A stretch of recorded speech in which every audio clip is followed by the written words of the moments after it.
So I'm going to transport you somewhere completely different now, to a sport that you might not be familiar with and a world that is probably a million miles from anything that any of you have experienced. It's the middle of the ocean, and it's on board a boat like this one here.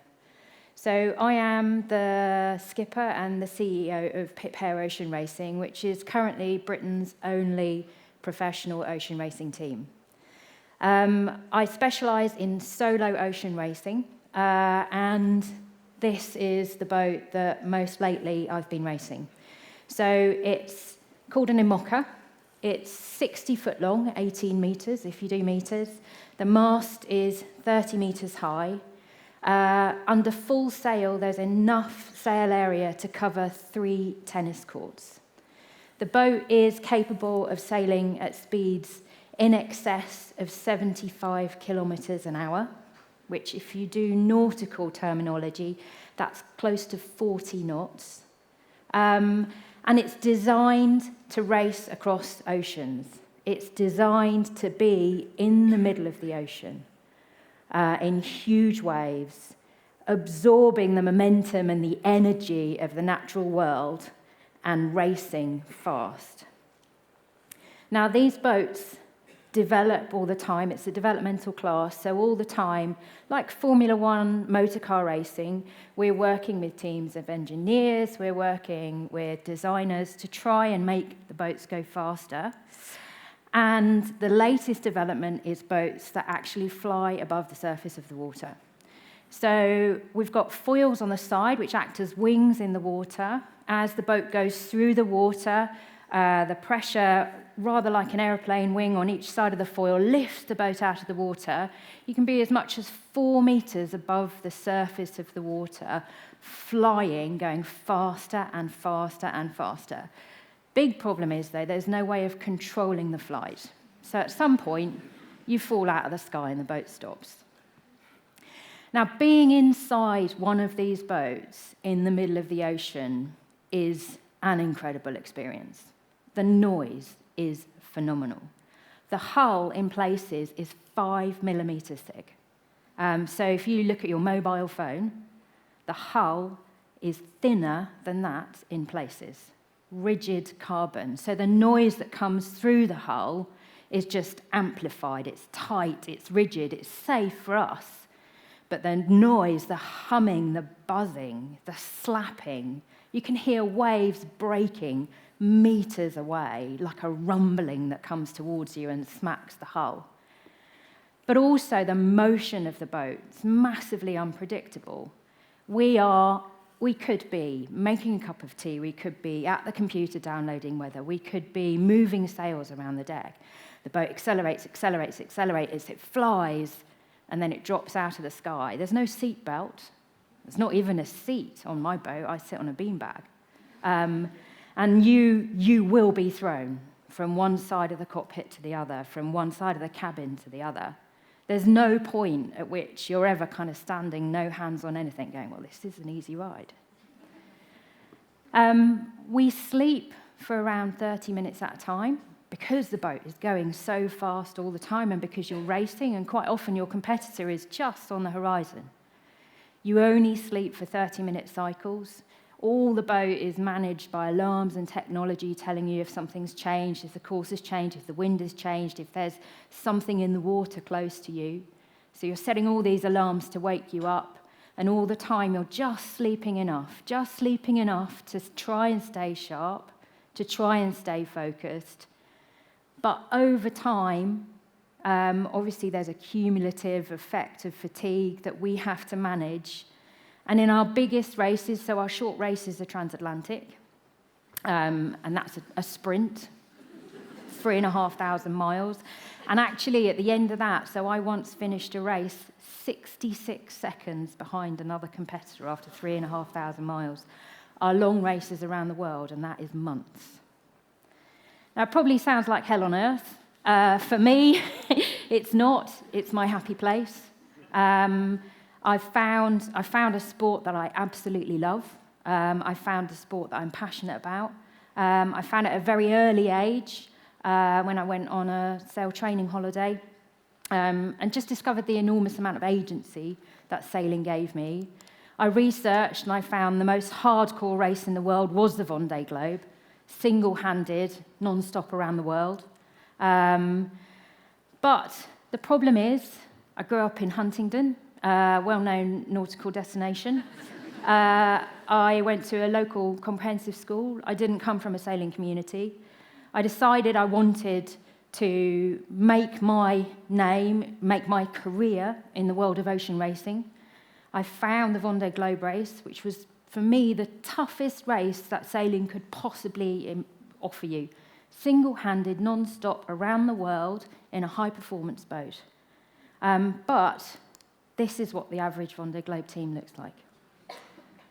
They're around 40 strong. The boats themselves, a new build boat in this current age, costs around 10 million euros. And how does a girl from Huntingdon, with no network and no one around her to show her a performance pathway, how do you get from there to there? Now, I became a sailor. I left school at 18. I became a sailor. I got my sailing qualifications and started teaching sailing. I went all around the world, trying all sorts of sailing jobs, looking for someone to say, that way to ocean racing. Welcome, Pip. We'd love to give you an opportunity here. It doesn't happen. I developed skills. I sailed a lot of miles, and I kept learning, and I kept asking, and I kept learning. But nowhere is there a door, nowhere is there a first step to get into this sport. And actually, it wasn't until I got to my 30s that I realized I was thinking about the wrong question. I was focused on the Vendée Globe. That was what I wanted to do. Why did I want to do it? Because I believed it was the toughest version of ocean racing that there could be on the planet. It was the pinnacle event in ocean racing. I wanted to be the kind of sailor that could do it. And when you step back from that, you think, okay, I'm thinking about the wrong thing. This isn't about what I want to do. This is about who I want to be. I want to be the kind of sailor that is good enough to do the Vendée Globe race. And that one thought set me free. So in 2019, I found a knackered old boat, and I mean this was knackered. It was actually chained to the dock because the bills hadn't been paid on it, and the marina just wanted to get rid of it. It was not a high-performance boat, but it was a boat that would qualify to race in the Vendée Globe. I had no sponsor. I had no funding. I had no team. I'd never sailed single-handed on a boat that big before. But I decided that I would rent this boat from the owner for 2,000 euros a month, and I would try and enter the Vendée Globe race. And I literally, when I picked it up, I had to stick a spanner underneath one of the stays on deck to get it back to the UK because it was so broken. I took out a £25,000 bank loan, and I decided that I would start a one-woman Vendée Globe campaign against these teams of 40 with funding in the millions. And I was told over and over and over again, you can't do this. But for me, there was no other way, and I kept referring back to, this is about who I want to be. And I wanted to be the person that was capable of finding solutions. I wanted to be the person that was capable of taking this boat offshore and making it around the world against the odds. And so month on month, I raised the money I needed to enter my qualification races. I prepared and fixed my own boat. I ran my own training program. My friends supported me at race starts, and eventually over 2019 we developed a community online, so complete strangers would hear about what I was doing and come and support us at race starts. And at the end of 2019, having spent £120,000 during the year, 60 of which I raised, 60 of which I borrowed on credit cards, I had qualified for the Vendée Globe race. Now that led to me finding a commercial sponsor, which led to me being able to refit my boat. And I started the race during COVID at the end of 2020 as a rank outsider. My boat was the second oldest in a fleet of 33. On paper, I should have finished 32nd. At the beginning of the race, everyone was saying, this is a great story, watch this is really nice, she's a good communicator, she'll tell a good story. I raced hard, I put my heart, my soul into it, and I was lucky because the dream that I'd had for 30 years was real.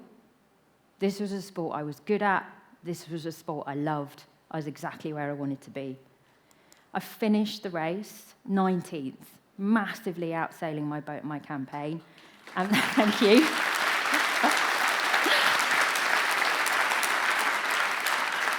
And my sponsors were so happy, they said, let's go again.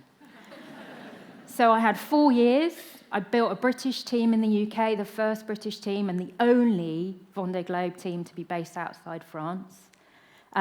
We got a boat that flies. It wasn't the best boat in the fleet. It was still an old boat, but we got a boat that flies, and in 2024, we turned up to the Vendée Globe race village. 3 million people go through that race village at the start.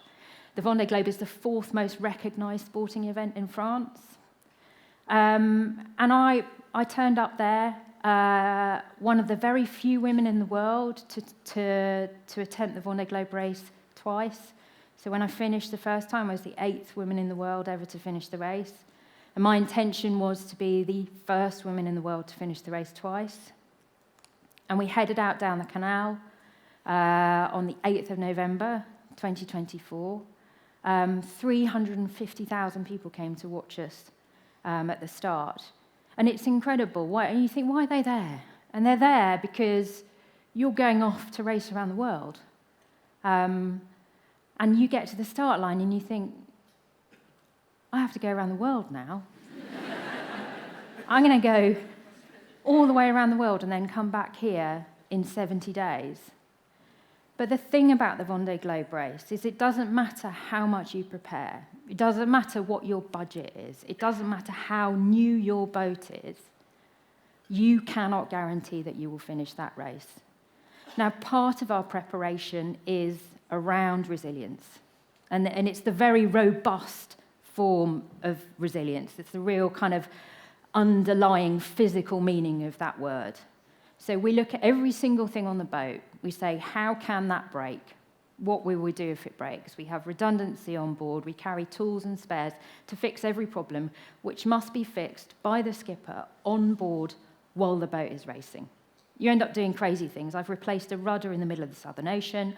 I've climbed to the top of the mast while the boat was still sailing.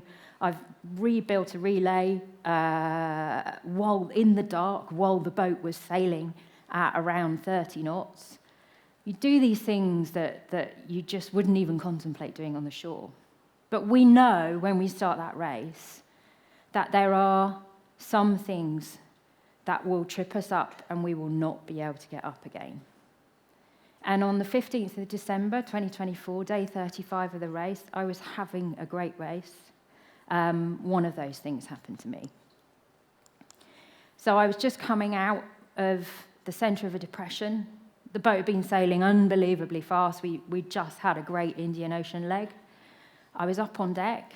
I was waiting for the weather to change. It was quite mild conditions, considering what I'd gone through for the last 2 weeks. And the breeze was starting to build up, and the boat took off as it does, and it landed once. And I could see the wind increasing, so I was fixed on the data screens. And the boat took off a second time, and when it landed, the noise was different, which I always think is strange, because a mast falling down is a really big thing. But it was the noise. It was that split second of the noise being different. And I looked up, and I was under the cover of the cockpit, and I saw the mast falling towards me. And in 2 seconds, 4 years of work, a lifetime of work, all the investment, all the work, everything broke and fell over the side. And I don't think I'm ever going to get over that. And I don't think I'm ever going to be able to stand in front of anybody at all and say that my second Vendée Globe was a success, because it wasn't. I failed to finish the race. But in that moment, in the moment where I was 800 miles south of Australia, alone,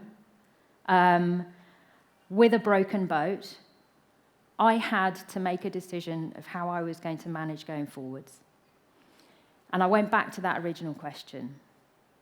This is not about what you want to do, it's about who you want to be. And I knew that I wanted to be the person, the resourceful person that was capable of self-rescue, that was capable of getting myself out of this problem. And so I cut the wreckage free.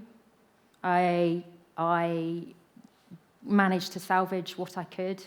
I made a rig, and within 6 hours, I was sailing towards Australia. And then over the next 2 weeks, the 2 weeks that it took me to get from my dismasting to Melbourne in Australia, I decided that every day I would make my boat better. So I spent 2 weeks pimping my boat. I made new sails, I moved the weight, I made videos about it and shared them online. And unbelievably, when I got to Australia, after such devastation, and something I really struggle to think I'm ever going to get over, I managed to arrive in Melbourne happy and proud. And I guess that's my takeaway from you. It's about who you want to be and not what you want to do. Thank you.